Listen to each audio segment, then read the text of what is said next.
The Benelli Enduro, 175 cc's, a two-stroke trail bike. Look at that, isn't it sharp? It's got bright red paint, it's got chrome gas tanks with hand-painted, yes, by a human being. Remember human beings? Hand-painted stripe going around the gas tank. Got the racing numbers, of course. There's only one place in a race that you want to come out. That is number 1. Nice, chunky Benelli 175 motor. This thing actually has some torque, which is nice. This is a cool bike, absolutely cool bike.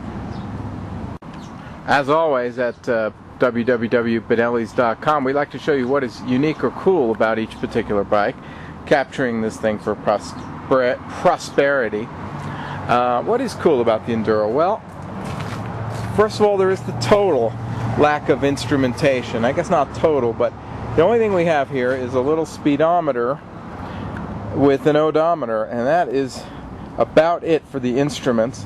There's actually also a little kind of a strange little alien looking indicator there. Let's see if we can get focused on that. Not quite. It's a little indicator that tells you when the headlight's on. Of course, you can see the headlight shining when it's on, so I'm not sure any kind of indicator makes any kind of sense, unless that's a high beam indicator, although if this thing's got high beams, it's a mystery to me. But we have this little speedometer, and one cool thing about it is that it's a reverse sweep, obviously. It goes from the, goes clockwise, right, around the corner there, so that's kind of neat. We like that. The Enduro, the toolkit, which is embedded in the gas tank, the top of the gas tank. So you have a little knurled knob, turn that puppy, and you open it up, and there's a few basic tools. Very flat tools. If they're too big, they don't fit. The lid won't close. And we have the Benelli World Champion decal there. Definitely a collectible. Kind of fun. This particular Benelli has a very nice seat. Look, it's almost like brand new. And you can see the Benelli there. It's got that mid-70s Benelli logo there. It looks kind of almost modern. It's only 30 years old rather than 50 years old, with the little luggage rack. And I don't know if we remembered when you were looking at that thing, this is the test. This bike, even though it was made in 1972 or whatever, has only, that's right, 809 miles on it. So this thing is primo. Some people say, Steve, how do you know it's got 800 miles on it? Maybe it's a replacement this or replacement that. But generally you can tell. You look for telltale signs, like on the tires here. You can see you've got the mold seams. These are little seams. Where's my finger there? There it is. Seams that show up when the tires are new. So these tires have barely been run in.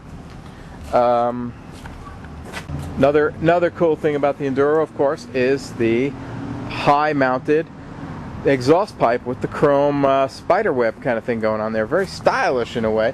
Sets off the chrome tank. You can see how pretty that is. And some people say, hey, you know, doesn't that isn't that pipe up there kind of a pain? Doesn't it kind of burn your legs? And the answer is, yes, it does, as a matter of fact. It's part of the charm. Now, the Enduro is a brain trainer. And when I say a brain trainer, that means the controls are so weird. Everything is where you would not expect it to be. So on the left side, you've got a kickstart pedal, the left side, mind you, and a rear brake pedal on the left. Gear shift, and on the handlebars, you have a right-mounted front brake lever and a left-mounted clutch. That mirror is optional, by the way. I just stuck that on there so I could see what was crawling up behind me. So anyway, that configuration of controls is definitely not intuitive, or at least not compared to current bikes. So as a result, your brain is just constantly getting reprogrammed, which is good. It's you know, it's kind of a Zen thing. It kind of opens you up there a little bit to the possibilities of life. I've actually gotten a few positive comments on the Enduro, and people realize that it kind of looks cool. So we're gonna wrap it up here, and then I'm gonna set this thing up on the tripod, and we're gonna start the Enduro, because that's kind of fun. It's one of the only Benellis I have that has a key, although the key doesn't start it. It's still a kickstart, but it's an ignition switch that works with a key, and it has a nice throaty kind of raspy kind of cool sound. So I think it'll be worth putting on tape here for posterity. So that's the Enduro. and pretty soon we're going to start her up.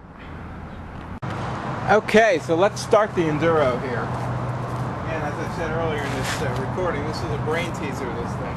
It just doesn't track normal vehicles and motorcycles. It does have a key though. It's kind of a strange looking. It's not really a key. More like a rod. You push it in all the way. Then, release the fuel petcock. Push the bike up. Release the kickstand. Lift the fast start mechanism lever. Now you don't mount the bike. Stand on the side because it's got this left mounted kickstart. Then turn the throttle slightly like the dynamo and give it a kick or two. Let's see what happens. There we go. Now in warm weather like this, you immediately release the cold start lever. You only need it to start. Then you have this wild bike. Uh-oh. Let's try it again. It's embarrassing. Uh-oh. Quick start lever again.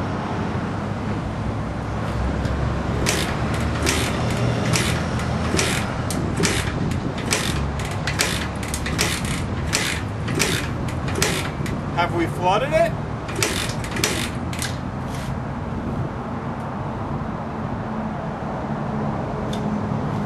Gee, I hope I can get home from work today.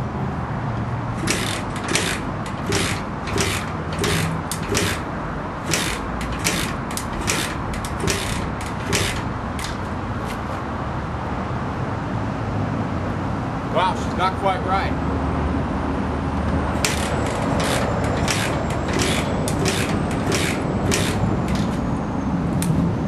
The key was out. There we go. Vibrations knocked the key out. Now we're fine. What a beauty, eh? Remove the key. That's it. The Benelli Enduro 175. Beautiful bike. www.mybenellis.com.